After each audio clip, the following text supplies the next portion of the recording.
വാർത്തകളും അതുപോലെ തന്നെ അപ്ഡേറ്റുകളൊക്കെ കാണുമ്പോൾ ഈ നിമിഷപ്രിയന്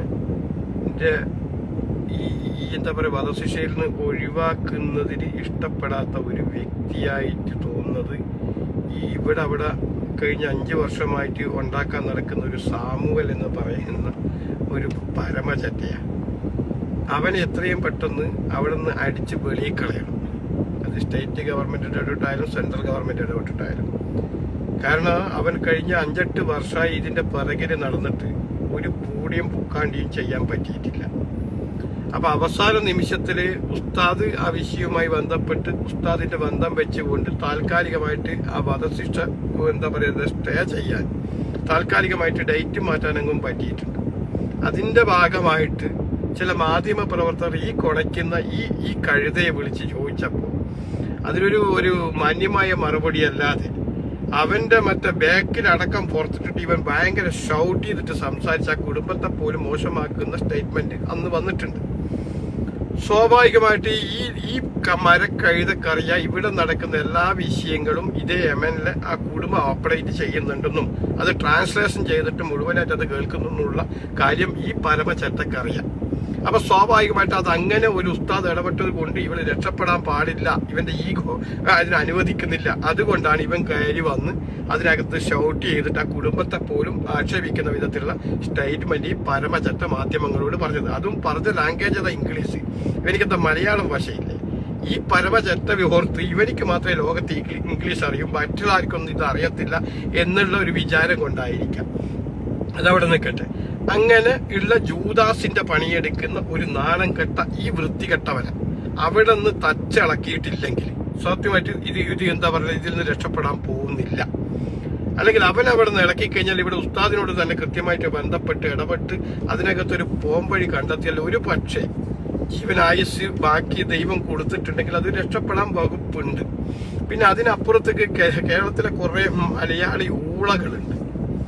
എങ്ങനെ രക്ഷപ്പെടാൻ പാടില്ല എന്ന് ചിന്തിക്കുന്ന കുറച്ച് ആളുകൾ വിദ്വേഷത്തിന്റെ പോസ്റ്റുകളും യൂട്യൂബ് ലിങ്കും അതൊക്കെ അടിച്ചങ്ങ് കസറിയിട്ട് അതൊക്കെ അവിടെ അപ്ഡേറ്റ് ആകുന്നുള്ള കാര്യം നമുക്കൊക്കെ അറിയാം. അതിനകത്ത് പ്രധാനപ്പെട്ട ഒരു പരമചറ്റ, ഒരു നായിക്കാട്ടം ഭക്ഷിച്ച് ജീവിക്കുന്ന ഒരു ഫൈസൽ കാരാട്ടം ഒരു ഊളുണ്ട്. അവന് ഈ സംഘികളെ പറ്റിച്ച് തിന്നിക്കാൻ വേണ്ടി സ്വന്തം മതത്തിൽ നിന്നിട്ട് ആ പേരും അവിടെ വെച്ചുകൊണ്ട് എന്നും മുസ്ലിം സമുദായത്തെ ആക്ഷേപിക്കാനും പിന്നെ ലോകത്തുള്ള എല്ലാ രാജ്യത്തിന്റെ എന്താ പറയുക നിയമവ്യവസ്ഥകൾ അവർക്ക് മാത്രമേ അറിയൂ, അപ്പൊ അതിനങ്ങ് വിവരിക്കാനും വേണ്ടിയിട്ടൊക്കെ ഒരു ചറ്റയുണ്ട്. ആ ചറ്റന്റെ വീഡിയോസും കഴിഞ്ഞ കുറച്ച് ദിവസം മുമ്പ് അവിടെ ഞാൻ ഇപ്പം ഈ പറയുന്ന കൊല്ലപ്പെട്ട ഈ തലാലിന്റെ സഹോദരൻ ടിക്ക് ചെയ്തും പോസ്റ്റ് ചെയ്തും ഒക്കെ കൃത്യമായിട്ട് കാണുന്നുണ്ട്. അപ്പൊ ഈ വീഡിയോസിന്റെ ലിങ്കൊക്കെ അതിനകത്ത്. അപ്പൊ അവനൊക്കെ ഈ നാണം കെട്ട ഈ പറയുന്ന ഈ നായിക്കാട്ടം ഭക്ഷിച്ച് തിന്നുന്ന, അതായത് സംഘികൾ തൂറുന്ന തീട്ടം എടുത്തു കൊണ്ടുപോയി നക്കി ജീവിക്കുന്ന ഈ ഫൈസൽ കാരാട്ട് എന്ന് പറയുന്ന പരമചറ്റ ആ യമനിലെ ഭരണ സംവിധാനത്തെയും അവിടുത്തെ ജനങ്ങളെ അടക്കം ആക്ഷേപിച്ചിട്ടുള്ള ഒരു വീഡിയോസും ഞാൻ അപ്ലോഡ് ചെയ്തിട്ട് കണ്ടു. അപ്പൊ അതൊക്കെ അവിടെ എത്തിയിട്ടുണ്ടെന്ന് ഞാൻ മനസ്സിലാക്കുന്നത്. അപ്പൊ ഇതൊക്കെ തന്നെയാണ് ഈ നിമിഷപ്രിയക്ക് ഈ കഴിഞ്ഞ ദിവസം വരെ അവരെ മനസ്സിനകത്തൊരു സഹതാപം ഉണ്ടായിട്ട് തോന്നിയിട്ടുണ്ടായിരുന്നു.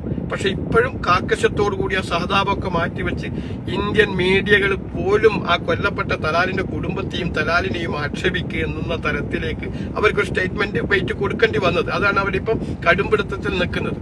ഇനി ഇതൊക്കെ കഴിഞ്ഞ് ഇന്നലെ പുതിയൊരു നാറിയ തള്ള എന്നാൽ സിബീൻ എന്താ അതിന്റെ പേരെനിക്കറിയില്ല, ഈ മലൻ ചാനലിൽ വന്നിട്ട് ഛർദ്ദിക്കുന്നുണ്ട്. ഏതോ UK കാട്ടിയിരുന്നുണ്ട്. ഇവള് പണ്ട് ഇവിടെ യമനിൽ ഉണ്ടാക്കിയില്ല പോലും. അപ്പൊ ഉണ്ടാക്കുന്ന സമയത്ത് ഈ നിമിഷപ്രിയ ഇവരോട് ചില കാര്യങ്ങൾ പറഞ്ഞിട്ടുണ്ട്. അതെങ്ങനെ വളരെ മോശമായിട്ട് ആണ് ഈ തലാലിന്റെ കുടുംബത്തെ ആക്ഷേപിക്കുന്നത്. ഇവളെ വർത്താനം കേട്ടാക്കി ഇവളാ കുടുംബത്തിൽ ജനിച്ച് വളർന്നു ഈ പരമചറ്റ ഈ തള്ള പറയുന്ന കേട്ട അതും മലൻ ചാനലിൽ വന്നിട്ട്. അപ്പൊ ഇത് എപ്പ പറയുന്നത് ഇന്നലെ. അപ്പൊ ഈ വിഷയങ്ങളൊക്കെ അവിടെ അപ്ഡേറ്റ് ആകുന്നുണ്ട്, അവിടെ ട്രാൻസ്ലേറ്റ് ചെയ്യുന്നുണ്ട്, അവരെ ശ്രദ്ധിക്കുന്നുണ്ട് എന്നറിഞ്ഞിട്ട് പോലും ഈ വൃത്തികെട്ട ഈ മലൻ ചാനലിൽ കൊണ്ടിരുത്തിയിട്ട് ഈ തള്ളച്ചിനെ കൊണ്ട് ആ കുടുംബത്തെ അടക്കം ആക്ഷേപിച്ചിട്ട് മോശമായി ചിത്രീകരിച്ചിട്ട് ഇങ്ങനെ ഒരു ഫ്ലഡ് ഉണ്ടാക്കിയിട്ട് ഈ നിമിഷപ്രിയക്ക് കിട്ടുന്ന എന്തെങ്കിലും ആനുകൂല്യങ്ങൾ അതില്ലാതാക്കുക എന്നുള്ള ഒരൊറ്റ ഉദ്ദേശത്തോടുകൂടിയല്ലേ ഇതൊക്കെ പറയുന്നത് അല്ലേ? എന്നിട്ട് ഇവനൊക്കെ അവലും രാജ്യത്തിനങ്ങ് സംരക്ഷിക്കാനും രാജ്യത്തിന്റെ പൗരന്മാരെ സുരക്ഷയ്ക്ക് വേണ്ടിയിട്ട് പ്രവർത്തിക്കുന്നൊക്കെ ഈ മാണൊക്കെ ഈ എന്താന്ന് പറയാ അതിന്റെ അവതാരക ഒക്കെ പറഞ്ഞ് നടക്കുന്നത്. അപ്പൊ ഇതിനകത്ത് വളരെ ക്ലിയർ ആയിട്ട് തന്നെ നമുക്ക് മനസ്സിലാക്കാൻ പറ്റും, ഈ വിഷയത്തിനകത്ത് ഒരു പറ്റം ആൾക്കാർ, അല്ല ഒരു പറ്റം സാമൂഹ്യ ദ്രോഹികൾ, നമ്മുടെ സ്റ്റേറ്റിന്റെ ഇവറ്റകളാണ് ഈ നിമിഷപ്രിയക്ക് എന്തെങ്കിലും ഒരു ആനുകൂല്യം ആ കുടുംബം കൊടുക്കാൻ ഉദ്ദേശിക്കുന്നെങ്കിൽ അതുപോലും ഇല്ലാണ്ടാക്കുന്നത്.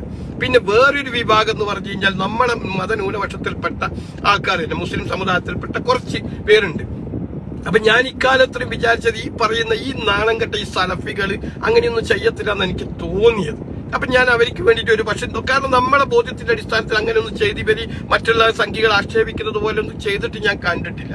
പക്ഷെ ഇപ്പൊ ഒരു ആശയത്തിൽ വിശ്വസിക്കുന്ന ഒരു പരമചറ്റയുണ്ട്. പരമചറ്റ എന്ന് വെച്ചാൽ ഓന് അസുഖം വന്നിട്ട് എന്താണ് ചാവാൻ കിടന്ന ഘട്ടത്തിൽ ജനങ്ങളോട് പിരിവെടുത്തിട്ടാണ് അവന് ജീവിതത്തിലേക്ക് തിരിച്ചു വന്നത് ഈ പരമനാറി.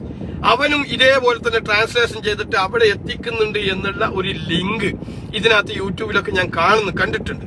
ആ പരമചറ്റിയോട് പറയാ, എടാ നിനക്കൊക്കെ ജനങ്ങൾ ഭിക്ഷയായിട്ട് തന്ന ജീവനാ, മനസ്സിലാക്കണം. നീയൊക്കെ ചാവാൻ കട്ടിലേക്ക് കിടന്നപ്പോൾ ചികിത്സിക്കാൻ കാശില്ല എന്ന് പറഞ്ഞപ്പോൾ തന്നെ വീഡിയോ ചെയ്തിട്ട് നിനക്കൊരു 10-40 ലക്ഷം രൂപ തന്നു നോക്കിയാൽ ഞാൻ പറയുന്നത് എനിക്കറിയില്ല.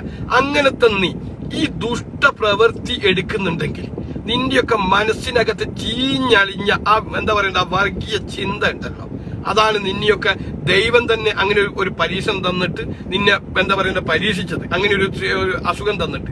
എന്നിട്ടെങ്കിൽ നിനക്ക് മനമാറ്റം ഉണ്ടാകുമെന്ന് നോക്കാൻ പറ്റും. പക്ഷെ നീ മാറൂല. കാരണം നീ അതിൽ നീ എഴുന്നേറ്റ് വന്നിട്ടും എന്തോ ക്രൈം ചെയ്തോ ചെയ്യാതിരിക്കട്ടെ, അത് ആ കുടുംബവുമായി ബന്ധപ്പെട്ട പ്രശ്നം. അവിടെ ചർച്ച ചെയ്യുന്ന ഉസ്താദും ആ കുടുംബവുമായി ബന്ധപ്പെട്ട് ഇസ്ലാമിന്റെ കാഴ്ചപ്പാടിനെ കൂടി തന്നെ അത് കൊടുക്കട്ടെ. നിനക്കെന്തിനാ ഇങ്ങനെ കുരുപൊട്ടേണ്ട ആവശ്യം? നിനക്കൊക്കെ ഇങ്ങനെ ട്രാൻസ്ലേഷൻ ചെയ്തിട്ട് നീ അങ്ങോട്ട് അയച്ചു കൊടുത്തിട്ട് ഇതാ ഇവിടെ വലിയ ആഘോഷമാക്കുന്നുണ്ട്, ഇങ്ങനെയാണ് നിങ്ങൾ എങ്ങനെയൊക്കെ പറഞ്ഞിട്ടാണ് നിന്റെ ഇത് അയച്ചിട്ടുള്ളത്. അത് ഞാൻ ലിങ്ക് കണ്ടതാ. അപ്പൊ നിന്റെ ഉദ്ദേശം എന്താ? അപ്പൊ നിങ്ങൾക്ക് എന്താ പ്രശ്നം? ഒരു പക്ഷെ ഇസ്ലാമിന്റെ കൾച്ചറും ഇസ്ലാമിന്റെ ചട്ടക്കൂടും ഇസ്ലാമിന്റെ മാനവികതയും അറിയുന്ന ഒരാൾക്കും ഇത് എതിർക്കാൻ കഴിയില്ല. ഇസ്ലാമിൽ 2 ഓപ്ഷൻ ഉണ്ടല്ലോ. നീ സ്വീകരിച്ചിട്ട് മാപ്പ് കൊടുക്കുന്നുണ്ടെങ്കിൽ അത് ദൈവത്തിന്റെ ഇടയിലേക്ക് അവർ വലിയ മനുഷ്യനാണ്, വാഴ്ത്തപ്പെട്ട മനുഷ്യനാണെന്ന് പഠിപ്പിച്ചു വെക്കുന്ന മതായത്. അപ്പൊ സ്വാഭാവികമായിട്ട് ഉസ്താദ് അത്തരം കാര്യങ്ങൾ അവരെ ബോധിപ്പിച്ചിട്ട് എങ്ങനെയെങ്കിലും സംഭവിച്ച് നിമിഷപ്രതിതൊക്കെ പറയുമ്പോൾ ഞാൻ ന്യായീകരിക്കുന്നേ ഇല്ല. പക്ഷെ ചെയ്തിട്ടുണ്ട്, ക്രൈം ചെയ്ത കാര്യം തന്നെയാ. പക്ഷെ എങ്കിൽ പോലും ആ കുടുംബത്തിന് മാപ്പ് കൊടുക്കാൻ തോന്നിക്കഴിഞ്ഞാൽ അതെന്തിനാ നിങ്ങൾ ഇല്ലാണ്ടാക്കുന്നത്? നിങ്ങൾക്ക് എന്താ അതിനെ കൊണ്ട് നേട്ടം? ഇനിയിപ്പോ നിമിഷപ്രിയ അങ്ങ് ഇപ്പം മരണം ഇവിടെ ലോകത്ത് ആരും ബാക്കിയാവത്തില്ല, എല്ലാവരും മരണത്തിലേക്ക് ഇറങ്ങേണ്ടവർ തന്നെയാ. പക്ഷെ അത് കുറച്ച് മുമ്പേ അങ്ങ് പോകുന്നേ ഉള്ളൂ. പക്ഷെ അങ്ങനെ ചെയ്യിച്ചത് കൊണ്ട് നിങ്ങൾക്ക് വ്യക്തിപരമായിട്ട് വല്ല നേട്ടമുണ്ടോ? ഒരു നേട്ടമില്ല. ഇവിടെ കഴുതകളെ ഇനി നിങ്ങൾ വലിയ നിമിഷപ്രിയൻ അവനെ വെട്ടിക്കൊന്നതിന്റെ പേരിൽ നിങ്ങൾക്ക് ഇങ്ങനെയൊക്കെ മറ്റേ വലിയ സിമ്പതിയോ സഹതാപൊക്കെ ഉണ്ടെങ്കിൽ നിന്റെയൊക്കെ കണ്ണ് മുമ്പിൽ നമ്മളെ കേരളത്തിലടക്കം നിരപരാധികളെ എത്രയോ കുഞ്ഞുങ്ങളെ കൊന്നു തള്ളിയ ഈ കാട്ടാളന്മാർക്ക് സംരക്ഷണം ഒരുക്കാൻ വേണ്ടി, അല്ലെങ്കിൽ അവരെ നിയമത്തിന്റെ പരിധിയിൽ നിന്ന് പുറത്തോട്ട് കൊണ്ടുവരാൻ വേണ്ടി ഞാനും നീയും അടക്കം കൊടുക്കുന്ന നികുതി പണത്തിൽ നിന്ന് എടുത്തിട്ട് കോടിക്കണക്കിന് രൂപ വക്കീൽ ഫീസ് കൊടുത്തുകൊണ്ട് വാദിച്ചിട്ട് ആ ക്രൈം ചെയ്ത പ്രതികളെ സംരക്ഷിക്കുന്ന ഒരു നിലപാട് കേരളത്തിലടക്കം സ്വീകരിക്കുമ്പോൾ നിന്റെ ഒന്നും മറ്റേ ഇളകിയിട്ടും ഇതിട്ടിട്ട് ഇങ്ങ് പൊങ്ങിയിട്ടില്ലല്ലോ. എന്നാ പിന്നെ അതിനെയൊക്കെ എതിർക്കാൻ വേണ്ടി അങ്ങനെ ഒരു ഗവൺമെന്റോ കാര്യങ്ങളോ സ്വീകരിക്കുമ്പോൾ അങ്ങനെ പാടില്ല. അവൻ കൊന്നവനെ കൊല്ലുക തന്നെ വേണം, അല്ലെങ്കിൽ പിന്നെ ആ കൊല്ലണം എന്ന് പറഞ്ഞുകൊണ്ട് നിനക്കൊക്കെ ഒരു സമരം ചെയ്യാനോ ഒരു ഗവൺമെന്റിനെ പ്രതിഷേധിക്കാനോ എന്തുകൊണ്ട് കഴിയുന്നില്ല? നാറിയ ചെറ്റകളെ എന്തേ അവിടെ മാത്രമേ ഒരു കൊല്ലപ്പെട്ടിട്ടുള്ളൂ? ഇവിടെയും കൊല്ലപ്പെട്ടിട്ടു. ഞങ്ങളുടെ മുമ്പിൽ ഞങ്ങളെ കൂടെ നടന്ന സഹോദരങ്ങൾ ഒരു ക്രൈമും ചെയ്യാത്തതിന്റെ പേരിൽ, എന്നിട്ട് ആ ക്രൈം ചെയ്ത തെമ്മാടികളെ കല്യാണം കഴിപ്പിക്കാനും അവനിക്കൊക്കെ മാസത്തിലൊക്കെ ഒരു 10 പരോള് കൊടുക്കാനൊക്കെ നോക്കുമ്പോ അതിനൊന്നും എതിർക്കാതെ നീയൊക്കെ വന്നിട്ട് ഇപ്പൊ അങ്ങ് യമനിലേക്ക് എന്തോ ആരെങ്കിലും ഒരു രക്ഷപ്പെട്ടോട്ടെ നിൽക്കുമ്പോ നീ അവർക്ക് 100 വറ്റ് പറ്റിയില്ലേ, നിങ്ങളെങ്ങനെയാണ് മാപ്പ് കൊടുക്കുന്നൊക്കെ പറഞ്ഞ് ട്രാൻസ്ലേഷൻ ചെയ്ത് അയക്കാന് നീയൊക്കെ തീട്ടം പോയി തിന്നടാ. ആദ്യം അവനവന്റെ കാലിനകത്തുള്ള ഒരു മന്ത് വെച്ചിട്ട് 2 മന്ത് വെച്ചിട്ട് ഒറ്റക്കാലില് മന്തുള്ളവനെ പരിഹസിക്കുന്ന തരത്തിലേക്ക് കളിയാക്കുന്ന തരത്തിലേക്ക് സ്വയം തരംതാവല്ല കേട്ടാ. ഓക്കെ, പിന്നെ നിങ്ങളെയൊക്കെ ഇതിന്റെ അകത്തുള്ള സാമാനത്തിന്റെ അകത്തുള്ള കുരു പൊട്ടുന്ന എന്താന്ന് വെച്ച് കഴിഞ്ഞാല് നിങ്ങൾക്കൊന്നും കഴിയാത്ത കാര്യങ്ങൾ, അല്ലെങ്കിൽ ഒരു ഗവൺമെന്റിന് പോലും കഴിയാത്ത കാര്യങ്ങൾ AP എന്ന് പറയുന്ന ഈ ഉസ്താദ് ചെയ്തതിന്റെ ഭാഗമായിട്ടായിരിക്കും നിങ്ങൾക്കൊക്കെ പൊട്ടുന്നുണ്ടാകുക. പക്ഷെ അദ്ദേഹത്തിന് അങ്ങനെ ഒരു ക്രെഡിറ്റിന്റെ ആവശ്യവും ഇല്ല. പിന്നെ ഈ സാമുവൽ എന്ന് പറയുന്ന ഈ പരമചട്ടം അത് ക്രെഡിറ്റ് എടുക്കാൻ വേണ്ടിയാണ്. എന്താണ് ആ സാമുവലെ നീ നന്നാവാത്തത്? എന്ത് ക്രെഡിറ്റ് ആണ് ഉസ്താദ് എടുക്കേണ്ടത്? ആ മനുഷ്യന്റെ ഹിസ്റ്ററി അടക്കം ചരിത്രങ്ങളടക്കം 38 മിനിറ്റുള്ള ഒരു വീഡിയോസ് സുനിത ദേവദാസ് ചെയ്തിട്ടുണ്ട്. അതിനകത്ത് യമന്റെ കാര്യങ്ങളും വശങ്ങളും അവിടുത്തെ നിയമ നടപടികളൊക്കെ വളരെ കൃത്യമായിട്ട് തന്നെ ഒരു മുസ്തഫ എന്ന് പറയുന്ന ഒരു വ്യക്തി അവിടെ പ്രതികരിച്ചിട്ടുണ്ട്. അതൊക്കെ ഒന്ന് പോയി കേട്ടാൽ മതി. ഇതൊന്നും അറിയാതെ നിന്റെയൊക്കെ ഭാവനക്കനുസരിച്ച് വരുന്ന കഥകൾ മാത്രം പുറത്തോട്ട് തള്ളിയിട്ട് ഇത്ര നല്ല പ്രവൃത്തി ചെയ്യുന്ന ഒരു മനുഷ്യനെയൊക്കെ അങ്ങ് അവഹേളിച്ച് കളയാ എന്നൊക്കെ നീ ധരിക്കുന്നെങ്കിൽ വെട്ടാ വഴിയ അതൊക്കെ നാലാക്കി മടക്കി പോക്കറ്റിലങ്ങിട്ടെ. ജാതി മത വർഗത്തിനപ്പുറത്ത് മനസാക്ഷിയുള്ള മലയാളികൾ മുഴുവനും ഉസ്താദിനെ ചേർത്ത് നിർത്തിയിട്ടാണ്. പിന്നെ നീ പറഞ്ഞല്ലോ എന്നാ പറയാ പബ്ലിസിറ്റിക്ക് വേണ്ടിയിട്ടാണ്. ഉസ്താദിന്റെ ചെരുപ്പിന്റെ വള്ളി പോലും തൊടാൻ പോലും നിനക്ക് യോഗ്യത ഉണ്ടാ? നീ പറ. നീ ആനാന്റെ ചെലവുമിൽ നക്കിയിട്ട് അവിടെ നീ പേരും പറഞ്ഞിട്ട് ആ അമ്മച്ചിനെയും കൊണ്ടുപോയി റൂമിൽ ഇരുത്തിയിട്ട് ഈ എന്താ പറയുക ഉള്ളിലെ കൂടി പാര പണിയാൻ നടക്കുന്ന നിന്റെ ആ വൃത്തികെട്ട മനസ്സുണ്ടല്ലോ, അത് ഇവിടുത്തെ ജനങ്ങൾ മനസ്സിലാക്കിയിട്ടുണ്ട്. അത് നീ ഓക്കിക്കോ കേട്ടാ. അതുകൊണ്ട് ഉസ്താദിന് അങ്ങനെ പബ്ലിസിറ്റിന്റെ ആവശ്യമില്ല. ഉസ്താദ് എന്ന് പറയുന്നത് ലോകം അറിയപ്പെടും. ഞാൻ ഇന്നലെയാ ഉസ്താദിന്റെ ഫുൾ ഇഷ്ടം ഇരുന്ന് കേട്ടത്. ഓരോരാൾ ചരിത്രം അങ്ങനെയാണല്ലോ നമുക്ക് അറിയാൻ പറ്റുക. അങ്ങനെയുള്ള ഒരു മഹാവ്യക്തിത്വത്തിന് ഉടമയാ, മനസ്സിലായ?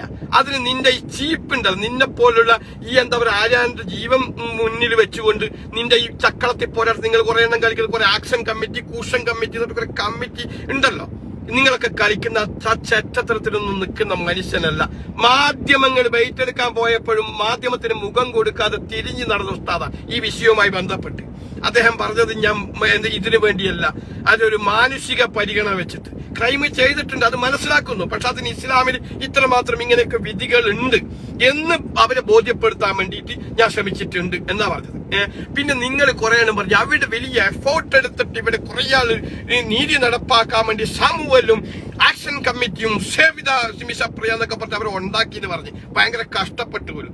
ഞാൻ വിചാരിച്ചു അവരൊന്നും അവിടെ കഷ്ടപ്പെടാനും കപ്പൊക്കെ കുതിര കൂട്ടിയാൽ മരുഭൂമിയിൽ പോയിട്ട് അല്ലെങ്കിൽ അവരെ പാറ പൊട്ടിക്കാൻ പണി വല്ലതും ഉണ്ടോ, അല്ലെങ്കിൽ മറ്റെന്തെങ്കിലും പണിയെടുത്തോ? എന്ത് കഷ്ടപ്പെട്ടുന്ന നാളികളെ നിങ്ങൾ ഇവരെ വാറ്റ് വർത്താൻ വേണ്ടിയിട്ട് കുറെ ഊള മാധ്യമങ്ങൾ പറയുന്ന കൂറ്റുപോലികളും ഒന്നും ചെയ്തിട്ടില്ലെന്നേ. അവിടെ അങ്ങനെ ചെയ്തിട്ടുണ്ടെങ്കിൽ ഈ 8 വർഷമായിട്ട് അവിടെ കിടക്കുന്ന ഈ തായോളിക്ക്, ഞാൻ അങ്ങനെ പറയൂ, ഈ ഊച്ചാളിക്ക് ആ കുടുംബവുമായി ബന്ധപ്പെടാൻ ഇന്ന് വരെ കഴിഞ്ഞിട്ടുണ്ടോ? ഇല്ലല്ലോ. അവസാനം കോടതി വിധി വന്ന് ശിക്ഷ നടപ്പാക്കുമെന്ന ഘട്ടത്തിൽ എല്ലാ വാതിലുകളും അടച്ചപ്പോ, സ്റ്റേറ്റ് രാജ്യത്തിന്റെ ഗവൺമെന്റ് പോലും കൈമടക്കിയപ്പോ, കോടതിക്കകത്ത് നമുക്ക് ചെയ്യാൻ പറ്റുന്ന പരിമിതിന് പരമാവധി ചെയ്തു വെച്ചെന്ന കോടതി പോലും ഗവൺമെന്റ് പോലും കൈകഴിഞ്ഞപ്പോ അവസാനം ഒരു കച്ചിത്തുരുമ്പ് എന്നുള്ള നിലക്ക് നമ്മൾ ചാണ്ടി ഉമ്മൻ പോയി ഉസ്താദിനുമായി ബന്ധപ്പെട്ട് കാര്യങ്ങൾ പറഞ്ഞപ്പോൾ ഉസ്താദിന്റെ ബന്ധം വെച്ച് വിളിച്ചപ്പോഴാണ് ഈ വിഷയത്തിനകത്ത് പെട്ടെന്ന് അന്ന് രാത്രിക്ക് രാത്രി, അതായത് 48 മണിക്കൂർ മുമ്പായി വിളിക്കുന്ന ഒരു ശിക്ഷ നടപ്പാക്കാൻ വേണ്ടി വിധിച്ച കേസാ. അന്നേക്ക് രാത്രിക്ക് രാത്രി വിളിച്ച് അതേ രാത്രി ഈ പറയുന്ന കുടുംബം ഈ പറയുന്ന സ്ഥലം അങ്ങനെയാ ഞാൻ വാർത്തയെ കണ്ടത്. ഒത്തിരിക്ക് 10-18 കിലോമീറ്റർ വേണം അവിടത്തേക്ക് ആളെ അയക്കുക. എന്നിട്ട് ആ കുടുംബവുമായി ബന്ധപ്പെട്ട് അവരെ വിളിച്ചു കൊണ്ടുവന്നിട്ട് അവിടുത്തെ കോടതിക്കകത്തുള്ള ജഡ്ജി അടക്കം ഇരുന്ന് ചർച്ച ചെയ്തിട്ട് ഇത് അവിടെ സ്റ്റേ ചെയ്യിപ്പിച്ച് എന്നിട്ട് അതിന്റെ പേപ്പർ ഉടൻ ഇങ്ങോട്ട് അയച്ചു കൊടുക്കുന്നു. അപ്പൊ അതിന്റെ കോപ്പിയാണ് പിന്നെയെല്ലാം സ്പ്രെഡാകുന്നു. എന്നിട്ട് അങ്ങനെയൊക്കെ ചെയ്യിപ്പിച്ച ആ ഒരു ഇതുണ്ടല്ലോ, അതിനെ അംഗീകരിക്കാതെ അതിനെ കുറ്റപ്പെടുന്ന തരത്തിൽ ചെറ്റെ നിനക്ക് ഉളുപ്പുണ്ടടാ പറയാൻ വേണ്ടി? കേരളത്തിലെ പൊതുസമൂഹത്തെ കാഷ്ടം പറ്റിച്ച് ജീവിക്കുന്നവരാ അതെയോ? എന്നിട്ട് അങ്ങനെയൊക്കെ ചെയ്ത് അതിന് സ്റ്റേ വാങ്ങിച്ചത് ഈ ഉസ്താദ. അത് നീ അംഗീകരിക്കട്ട, പക്ഷെ നീ അവഹേളിക്കാതിരുന്നാ പോരാ കുടുംബത്തിന്റെ അടക്കം. നിന്റെ കുണയ്ക്കുന്ന ഇംഗ്ലീഷാണല്ലോ പ്രശ്നമായത്. നീ മാത്രമല്ലേ ഇവിടെ ഇംഗ്ലീഷും കാര്യങ്ങളൊക്കെ ചർച്ച ചെയ്യുന്നത്, സംസാരിക്കാൻ അറിയൂ. അപ്പൊ നീ ആ സമയം വരെ മലയാളം സംസാരിച്ച പരമചറ്റ, നീ ദുരുദ്ദേശം കൊണ്ട് തന്നെയല്ലേ അന്ന് മാധ്യമത്തിന്റെ മുമ്പിൽ വന്നിട്ട് ഇംഗ്ലീഷിൽ സംസാരിച്ച ആ കുടുംബത്തിന് അതിന് നൈസായിട്ട് അങ്ങ് തേച്ചിട്ടങ്ങ് പോയ അല്ലേ? അപ്പൊ അങ്ങനെ പോലും ഇടപെട്ടിട്ട് അത്രയും കാര്യങ്ങൾ കർക്കശമായി ചെയ്തിട്ട് ഉള്ള ഒരു മനുഷ്യനെ അഭിനന്ദിക്കണ്ട, നിങ്ങൾ അവഹേളിക്കാതിരുന്നാ പോരെ. എന്നിട്ട് ഇവൻ അവിടെ ഒന്നും പറയാ ഞങ്ങൾ അങ്ങനെയല്ല ചെയ്തത്, അവര് പബ്ലിസിറ്റി വരുന്നത്. ഇവനിക്ക് ഉസ്താദിനെ പറ്റിയിട്ട് അറിയോ? ഉസ്താദിന്റെ തീട്ടം തൊടാനുള്ള യോഗ്യത എനിക്കുണ്ടാണ് ഉണ്ടാ? നീ പബ്ലിസിറ്റി പറഞ്ഞ അവഹേളിച്ചല്ലോ കുറെ. ഒരു സംവിധാനം ചെയ്യാൻ പറ്റാതെ ആ പഠിപ്പ് കുറെ ഉസ്താദിന് ഹൂത്തികളുമായിട്ടുള്ള ബന്ധം അന്വേഷിക്കണം. നിന്റെ ഞാൻ എഴുതി വിടുന്നോലെ പറഞ്ഞത് നിന്റെയൊക്കെ ഇന്നുണ്ടാവും. ഇനി ഹൂത്തികളായിട്ട് എന്താ ബന്ധം ഉണ്ടെങ്കിൽ എന്താ? ആ രാജ്യത്തുള്ള ആൾക്കാരുമായിട്ട് ആ രാജ്യത്തിന്റെ നിയമവ്യവസ്ഥ കൃത്യമായിട്ട് വിവരിച്ച ആൾക്കാരുണ്ട്. നോക്കിയാൽ മതി അവിടെ എത്ര സുന്ദരമായിട്ടുള്ള നിയമങ്ങളാന്നുള്ള കാര്യം. പിന്നെ ഞങ്ങൾ കുറെ തന്നെ ഇവിടെ വന്നിട്ട് അവരുടെ വർഗീയവാദികൾ, ഭീകരവാദികൾ എന്നൊക്കെ കുറച്ച് കൂസന്മാരടക്കം പറയുന്നുണ്ട്. അതിപ്പോ നമുക്കറിയാലോ, ഫലസ്തീന്റെ മക്കളാ, അവരെ രാജ്യത്തിന് വേണ്ടിയിട്ട് പോരാട്ടം നടത്തുന്നവരാ വർഗീയവാദികളും ഭീകരവാദികളും എന്നൊക്കെ പറഞ്ഞിട്ട് ആക്ഷേപിക്കുന്ന യൂട്യൂബുകൾ ഉണ്ടല്ലോ. അത്തരത്തിൽപ്പെട്ടവരാണ് അവിടെയും അങ്ങനെ പറയുന്നത്. പിന്നെ അവരെ രാജ്യത്തെ നിയമം നടപ്പാക്കേണ്ട ബാധ്യത അവർക്കുണ്ട്. അല്ലാതെ ഇന്ത്യയിലെ പോലെ പച്ച മനുഷ്യനെ വെട്ടിക്കൊന്നു കഴിഞ്ഞാല് അവനെ ജയിലിൽ പോയി പൂമാലിട്ട് സ്വീകരിച്ച് അവന് പിന്നെ എന്തോ ഇന്ത്യക്ക് വേണ്ടിയിട്ട് സ്വാതന്ത്ര്യത്തിന് വേണ്ടിയിട്ട് പോരാട്ടം നടത്തിയ വ്യക്തിയെ പോലെ പിന്നെ അംഗീകരിച്ച് അതിനെ താലോലിക്കാനുള്ള വൃത്തികെട്ടവന്മാർ എന്നുള്ള അവിടെ ഉള്ളത്. അത് നിങ്ങൾ മനസ്സിലാക്കിക്കോ. ഏതായാലും ഈ വിഷയത്തെപ്പറ്റി ഞാൻ പിന്നീട് ഒന്നും കൂടി കുറച്ചുകൂടി മനസ്സിലാക്കിയിട്ട് പറയാമെന്ന് മാത്രം പറഞ്ഞു വെച്ചുകൊണ്ട് ഞാൻ നിർത്തുന്നു.